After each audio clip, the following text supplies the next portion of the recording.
So what is going on, guys, and welcome back to episode number 3 of the in brackets FIFA 14 close brackets manager career mode. So it's actually FIFA 13, as you guys already know by this stage, but Townsend does very well here in our first game up against West Ham, cuts back inside on his left foot and proves that he should be in the starting lineup with a beautiful weighted goal there. And I was very surprised that he actually managed to do extremely well to get into that position and to get on his favourite left foot to actually cut back, and I was very impressed with him there to manage to do that. But Norton here plays the ball to Nacer Chadley to Soldado to Christian Eriksen. Our star man has a beautiful shot but a wonderful save from the West Ham keeper there. Jääskeläinen, I believe it is. A lovely ball puts in the box. Kapua tries to get up, but it comes out to Soldado. Soldado with a good shot, but another beautiful save from Jääskeläinen in the West Ham United goal. So I was very impressed with West Ham's defensive skills at the moment. And once again, Jääskeläinen pulls out another brilliant save out of his bag, and he was just in top form throughout this game. And then we eventually relieved the pressure a little bit with that header from Kabul. Just went a little bit wide, which was a little bit wild in the end, but we put some very good pressure on, and if it wasn't for Jääskeläinen, we probably would have been about 3-0 now. But Paulinho cuts back inside on his left foot, has a shot, but another wonderful save from the West Ham goalkeeper.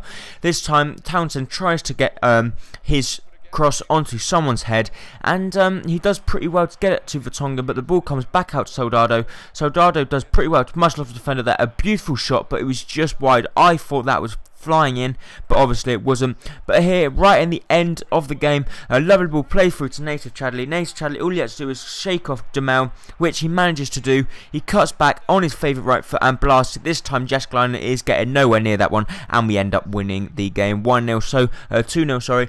But a good win for us as we continue our rampage in the Barclays Premier League.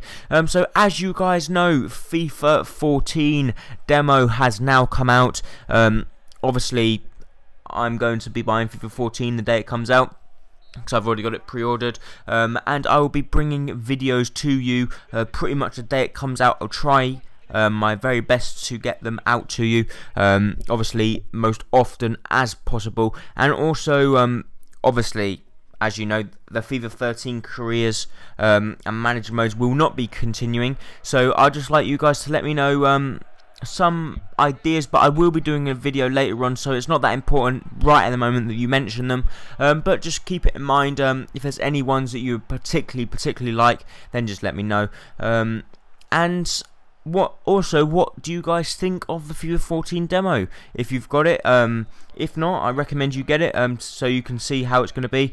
But we weren't doing very well in the early stages of this game. We were actually losing 1-0, but Soldado comes back inside and he does shoot, which ends up in the back of the net in the 41st minute. But like I was saying, we didn't start the game very well. We went 1-0 down to Cardiff, but we did very well to keep the mentality going, and Soldado cutting back there on his weaker left foot, but I'm afraid he actually hit it with his right foot. But the keeper was nowhere getting near that. But Soldado, just before half time, cuts back to play it to Lamela, and Lamela does extremely well to play the ball through to Paulinho. Paulinho on his weak left foot somehow manages to score that, and that was some pretty spectacular goal. I couldn't believe that actually ended up in the back of the net, but it did, and that was, wow. I could really just be honest, I couldn't believe that actually went in, because he was running away from goal to be able to get the amount of power on it on the turn as well. But Kapui then matches it with a beautiful strike, but they did get a block on, but this time Soldado controls and he slots it into the back of the net with his left foot this time. So we ended up winning this game once again. So once again we were doing very well with our new Tottenham team, our new team that was going to be in the 2013-2014 season. So I was very delighted with how the players were playing during this season, or so far with the experience we've had together. I think they've been playing very well, and they've been deserving the wins, to be honest. There hasn't been one game so far where I thought they were lucky to win that, or they should have won that or something.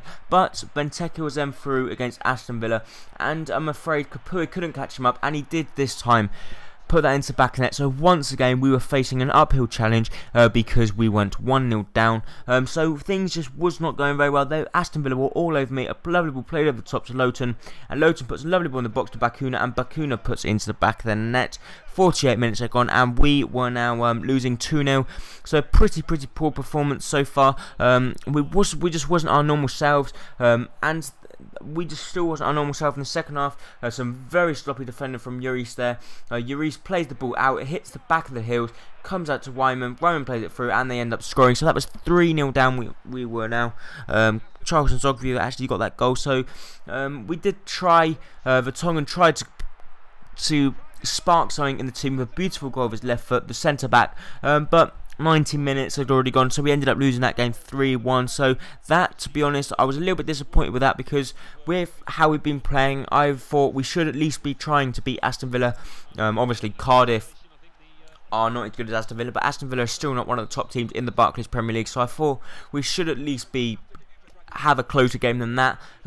Obviously 3-1 looks a little bit better than 3-0, but I thought it wasn't as good as I expected. But then we had the big, probably our biggest game so far in this series, in our Tottenham crew mode as Tottenham manager Andre Villas-Boas against David Moyes.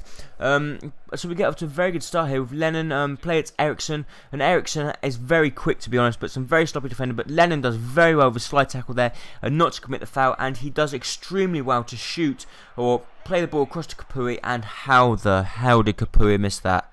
Look, all he had to do was slot it into the corner, but no, he tried to blast it and put it wide of the post. But a lovely ball was played over the top to Lennon, and Lennon is in top form so far, and he does amazingly well to get in front of Jones. This time he cuts back inside with the Ronaldo chop, and he fires it into the back of the net in the 18th minute past Lindegaard, which I'm very surprised that they're playing Lindegaard instead of De Gea. But then De Gea sometimes is a little bit risky, but I think in FIFA 13 he is an amazing goalkeeper. Lovely Ronaldo chop, and Lennon is in top form so far. But some very sloppy defending from the corner, from the throw, and we pretty much switched off.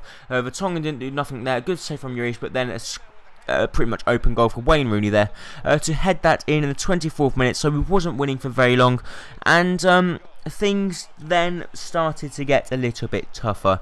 Man United started to apply the pressure, and we were a little bit all over the place at the back of the park. We wasn't doing too well at this moment in time, so I was getting a little bit, I didn't really know what to do. And then in 36th minute, Welbeck gets through, puts a lovely ball in the box. Van Persie, but another poor touch from Christian Eriksen allows Van Persie to get a turn, and as you see there, Ericsson, I think the control's a little bit too hard, and then they slotted that into the back of the net for 2-1. Now in the second half, things still do not get any better.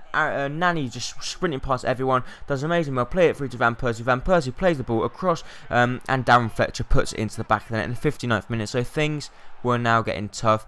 We just weren't performing. Nani this time sprints through. Kyle Walker should be catching up, but he does pretty much. But then Nani still manages to muscle him off and slot it into the back of the net. So we were now losing 4-1, and this was getting pretty embarrassing now because we were getting absolutely slaughtered. Van Persie this time cuts back, and Van Persie plays the ball across, and now we were losing 5-1. Nani scores now, so this is why in the title it is embarrassing. I couldn't believe it to actually be playing so well, and then for this game, and then the last minute, a very poor header there. He just sprints past Kabul. Kabul does pretty well to actually try and apply the pressure, but he gets through. Van Persie slots underneath Lloris, and we end up losing 6-1. So a very, very poor performance from the Tottenham squad there, and hopefully it's not going to be repeated in any near time. So we've now approached the end of this episode, so please, I really appreciate if you could like, comment and subscribe. I really hope you enjoyed the video, and I hope to see you next time on whatever that episode might be. Don't forget, you can also follow me on Twitter, but obviously I prefer you to like and comment on the videos, as it means the world to me. Thank you, bye bye.